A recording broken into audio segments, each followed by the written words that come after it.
latest installment to the Rainbow Six series finally makes its way to consoles this week. Fine folks over at Ubisoft were kind enough to grant me access to their latest project, Extraction, a few days early.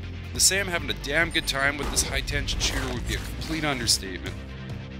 An alien threat has emerged across numerous global locations, and it's up to a select team of operatives to infiltrate these infected zones, gather intel, and rid the areas of any imposing dangers. Now, if you've played Siege in the past, you know this is not the first appearance of the Chimera parasite.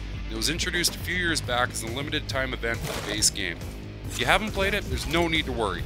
Extraction plays as a standalone experience, and the opening moments will quickly catch you up as to what's going on. Before diving into the actions, players need to choose a character from an impressive roster of operators, each carrying their own unique abilities and loadouts. I've been using Vigil and Doc more than most, but in time I do plan to check the rest out as well. Extraction's core gameplay delivers tight and familiar combat that Siege players will recognize almost immediately, along with an array of new objectives to focus on. The overall premise does come off as fairly straightforward at first look. However, there's a handful of sub-mechanics at play here that aid in delivering an ever-changing experience almost every single time. I'll try my best here to break it all down. Each run within a hot zone consists of 3 sub-zones to explore. Each sub-zone is home to a specific objective, separated by the previous by a checkpoint location. Once you clear an objective, either make your way to an extraction point and collect your current rewards, or put it all on the line and progress to the next area. It seems like a simple task. However, there are aspects thrown into the mix that make each attempt different from the last, as well as a few obstacles. The infected zones are plagued with numerous grotesque enemy threats known as Archaeans, which aren't very friendly at all and come in a variety of forms to keep players on their toes. Another noted observation is the objectives. They're selected at random almost every time you start a new run, ranging from rescue missions, setting and guarding explosives, hunting elite targets, and several others. This definitely goes hand in hand with the replayability, and players will need to re-strategize how they're going to execute their missions every time.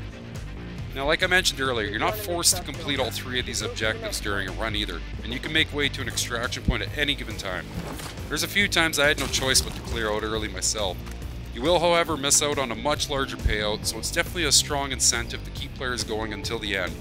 Whether you want to go in guns blazing or take a stealthier approach, it's completely up to you. Just about any action taken during an incursion rewards experience points towards both overall progression and operator levels, unlocking cosmetics, attachments, and allowing players to access new areas as well. Optional challenges, also known as studies, can be completed if you're wanting to net yourself some extra points during a run. An arsenal of tech and familiar gadgets are available for players to unlock over the duration of the game as well.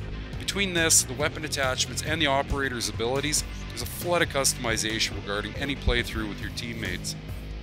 Should your operator go down during an incursion, there's a good chance they're going to be held captive by the Archaeans, and you're going to have to retrieve them in order to use them again in the future. These triggered events were some of the more intense scenarios for me personally, as you'll need to move rather quickly to retrieve the downed operator while performing a quick-time-like event that's set in motion. Ubisoft has always done a fantastic job when it comes to world design, and Extraction has proven this once again. Each zone's riddled with corridors and enough diversity to make the next stand out from the last. Both the visuals and overall performance of Extraction are a really impressive mix. I've been playing on the Series X and I've yet to encounter any noticeable bugs or issues whatsoever. The sound quality is fantastic too, especially regarding the disgusting and frightening howls of the Archaeans. Once you hear their screams for yourself, you'll understand where I'm coming from. Extraction delivers a fun, well thought out and intense experience that I'm sure many will enjoy. It does lean towards being played as a co-op game, but single player works just as fine as well. Between the constant evolving enemies, randomization of objectives, and wide selection of gadgets and abilities, there's more than enough replay value with the gameplay loop to maintain the player's attention for a long time. Post-launch activities are shaping up to be quite promising as well, and I'm sure we'll see some special events pop up down the road too. Rainbow Six Extraction is out tomorrow. It's also landing as a Day 1 Game Pass launch, which is a huge perk on its own. Do yourself a favor and check it out. Thanks for checking out my video. Be sure to like and subscribe to the channel for any future content.